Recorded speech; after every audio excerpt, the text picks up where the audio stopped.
Dunstan, hi, thanks for joining me on today's Spotlight. So it's Dunstan Power from Bytesnap Design. Dunstan, over to you. Introduce us to your business, please. Hi, so I'm the director of Bytesnap Design Limited. We're an electronics and software design consultancy based in Birmingham. We service clients in pretty much every conceivable vertical market electronics goes into. And also we've got clients in the UK, Europe, North America, Australia as well. Great stuff. So tell us a little bit more about that then. What would make you stand out from your competition who do similar things to you, would you say, Dunstan? Yes, so we specialize in embedded systems design.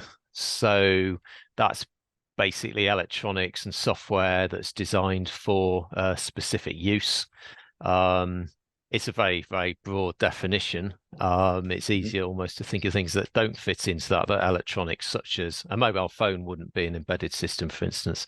But you know, the sort of things are things like industrial control, medical products, electric vehicle charging infrastructure, and energy, heating control, Internet of Things has been a big growth for us. I'd say we're very high tech. We specialize in sort of high-end, high-tech stuff that other people can't do. We've also got a size with one of the sort of larger consultancy companies in our field in the UK.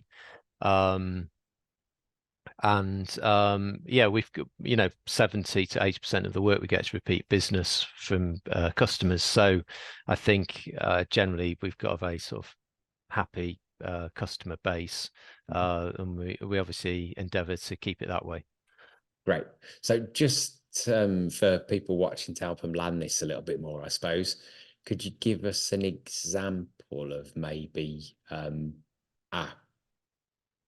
business? We don't have to name them, obviously, but a business Yeah. and what kind of thing you do for them, just to help people land a little bit Well, I better. can talk a bit about the EV charging, for instance. So we've got a set of electronic and software building blocks for smart EV chargers. So you might have a customer come along and say, we want a EV charger. It's basically needs to be customized specifically for, say, airports, going into airports, and they've got a particular challenge in that environment, maybe to do the amount of power that's coming into the site, some environmental challenges, say it's in Dubai or something that's high temperature. So basically we would look at a requirement, and then we would sort of quite often we'll do some sort of study for them initially, just to really architect the system, work out what the best solution is, assuming that it's not something that's sort of fairly off the shelf and we can just immediately say, oh, right, we'll do it this way.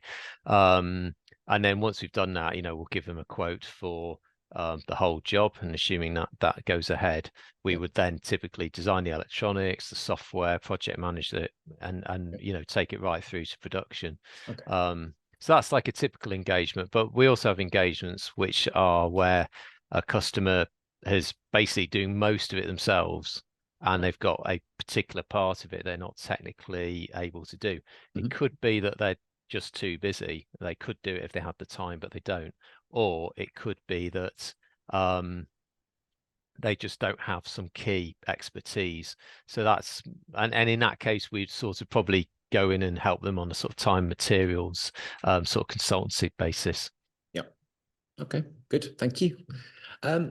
So in terms of where the business is going then, what are your aspirations for the next 3 to 5 years, I suppose? What's the direction of travel?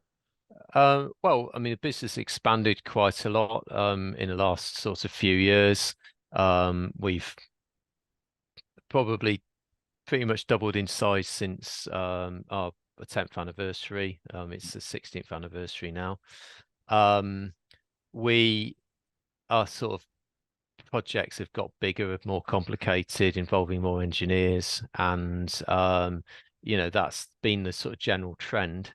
We're always looking for long-term partners, long-term sort of customers where we can really integrate into our R&D team and actually, with the best ones, suggest things to them in between projects they might want to look at. Yep. The other thing is we're picking up more work from overseas, really. So I think obviously the world's a big place. I mean, there's obviously lots of other companies that do similar sorts of things to us, but we've got some fairly unique or sort of very competitive pieces of IP, particularly in the EV charging space. And so the next few years really is about getting the word out more, maybe internationally, and getting more sales that way, basically. Great. Okay. And so been in business a while now, 16th anniversary. What would you say has been your biggest learning since you've been a business owner? Yeah, there's been one. Well, I'd say one thing about it is sort of meta answer to that is that you're always learning. There's always something new. So you're never at a stage where it's like, oh, that's it. I know everything now. I've seen it all. I can deal with everything. Every year has its challenges, sometimes positive challenges and opportunities, sometimes negative ones. If you think everything that's happened in the last 5 years, with COVID, the supply chain crisis, all the, issues with conflicts and, shipping issues and, and so what we see is, we're quite diverse in our markets we're in. We've got medical, industrial, automotive, things like that. And so what you see is one market will shoot up, like medical, COVID, and then it will drop down again, and then another market will shoot up, like say EV, and then that will sort of drop down again. And so these things. So I think probably the main learning I've learned is that you've got to keep learning. I mean, it sounds like a bit cliche, but it's really true that you can never really rest on your laurels. The market moves on all the time. New competitors come in, old competitors get sold and acquired by other people. New technologies come in we need to learn about, and you just constant. There's always something new, and it's actually one of the best parts of the job is that it's always something new. You don't know what you're going to be doing in 6 months' time because new stuff comes in all the time, and some of the projects come in are really fun. Some of them are, less interesting but important. And it's we have a nice mixture of them all. But I really enjoy, I think now, more the sort of, I was an electronic engineer originally, but these, I don't do that these days. I'm sort of basically running the business with Graham, who's the other founder. And so these days it's more about running the business. And I think that's from a personal journey point of view. That's my personal learning is I've had to go from being an engineer, just basically, designing circuits, to somebody who's running a business. And of course, I've never trained to do, the whole thing's been learning. I mean, obviously I've taken courses and things, but basically it's all been learning on the job. And so, it's really transformed my skill set. And that's something I love, continuously learning and improving and getting new challenges. Great. And what about biggest challenge then? Moving on from the end of your last sentence, what's been the biggest challenge? I'd say, it's varied at times to time. So, we've had challenges with recruitment at some times, which is sort of less so at the moment. We've had the supply chain. I'd say probably the supply chain issues, certainly the most in like recent years, no question. That was a bigger challenge than COVID. I mean, COVID, we had to obviously get everyone working from home very quickly, which we managed to do pretty successfully, but obviously that was a challenge for everyone in the UK, certainly nothing unique for us.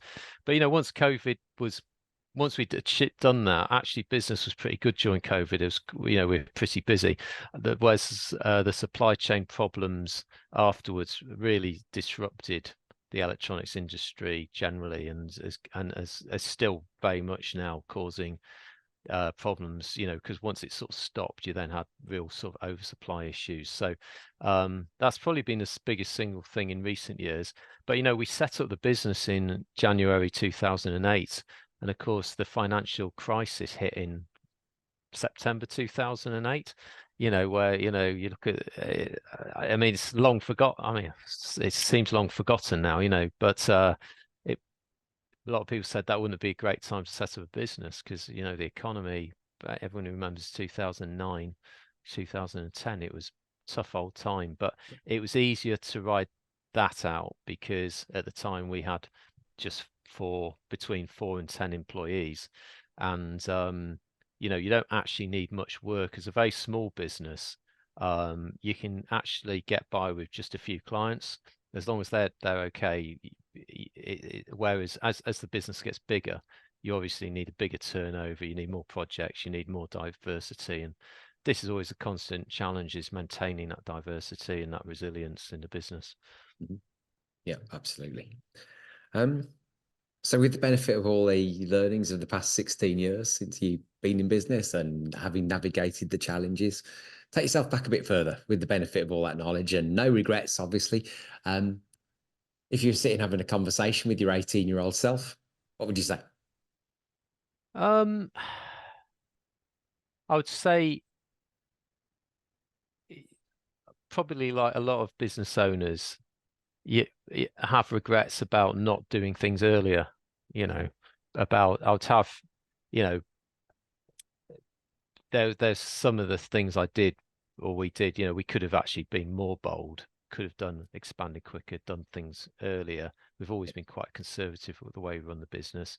But to an 18-year-old self, I think engineering is a great profession. I've got adult kids myself, young adult kids, and I mean, my father was a lawyer, and he always said, "Don't become a lawyer." It's a bit of a joke. I mean, he had a very good career and was actually very, very useful, very helpful to me with running the business, particularly in the early years. But yeah, he used to say that, but I'd just to say I would never say that to my kids about being an engineer. I think engineering is a really fantastic profession. It's very creative. You can travel the world with it if you want to. If you don't want to, you don't have to. You can stay in one town your whole life. It's very diverse. And just from a sort of global perspective, it's about solving the world's problems. I mean, sometimes when you're designing some really sort of stupid consumer product, say, or something that is, you might not feel that way, but effectively, the issue, all the big challenges we've got really around, tackling global warming, things like that, medical health, transportation, it always ends up with engineers in the lap of an engineer to basically sort the issue out. So there's a huge amount of challenge and opportunity in the profession, and obviously AI is the latest thing that's sort of coming along that is disrupting the working landscape. But I don't think certainly I don't think in my lifetime, but it's going to make engineers redundant. It will change the roles, it will change the job, it will change a lot of things, but I think engineers are going to be in demand really for the foreseeable future. Yeah. Great, thank you. Yeah. So I'm going to ask you to isolate now one piece of advice that you'd give to other business owners watching this. What would be the best piece of advice that you could give them? To other business owners, I'd say be bold, basically. Yeah. But keep an eye on your cash flow. So bold but not stupid. I think the best bit of advice I'd give so if we just look at what we do, electronic product design, and over the years we've seen a lot of startups, lots of people bring things to us. I'd say the number one piece of advice I'd give to them is to talk to prospective customers at the earliest stage possible. Talk to them a lot throughout the project, because the people who fail with startups are typically just because they don't have customers, and all they have customers, but they've massively got the price wrong, or some marketing or some key features missing, and a lot of the time it's because people are a bit paranoid about, NDAs, secrecy. And I think a lot of that as well also comes down to people not liking, the guy down the pub telling them their idea is crap.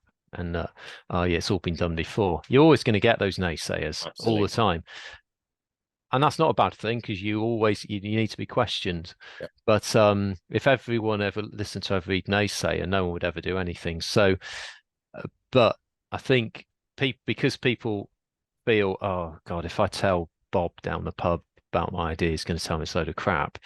Um, and then they don't tell other people as well. Then they just think, oh, I'll keep polishing, I'll keep getting it done. I'll spend all this money. You get people remortgaging their house and stuff, spending huge amounts of money, and then they launch it, and no one wants it. And so I think the more that you can do early on to really validate that you've got something worthwhile, and worry less about people copying you, because people copy ideas that have worked and that are successful. They don't tend to copy just somebody's pipe dream because they've got all the work to do. Yeah. When there's lots of stuff you can go out there and copy. Why not copy something that perfectly works and has got a proven market? Yeah. So yeah, I'd say just get out there and really, really check that you absolutely have competitive customers, so that by the time you have your product, you can actually name the first customer. You've got a PO in your hand, basically. Yeah. Great advice. Thank you. Right. So, last point really is we've talked about your business. Now we've got to talk about next steps. If stuff that people have heard in terms of what you do and how you can help them resonates for them, what are the best next steps for finding out more or getting in touch, Dunstan?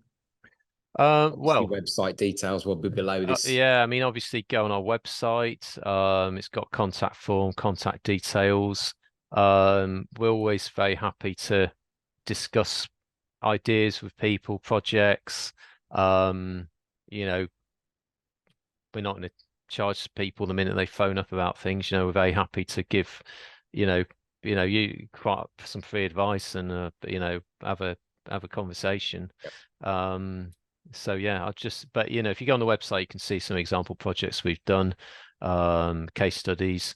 To mention as well that our EV products are branded under a company Versanetic. I don't know if you put that website. It's linked through. There is a link on the Bytesnap site to that site anyway. Yep.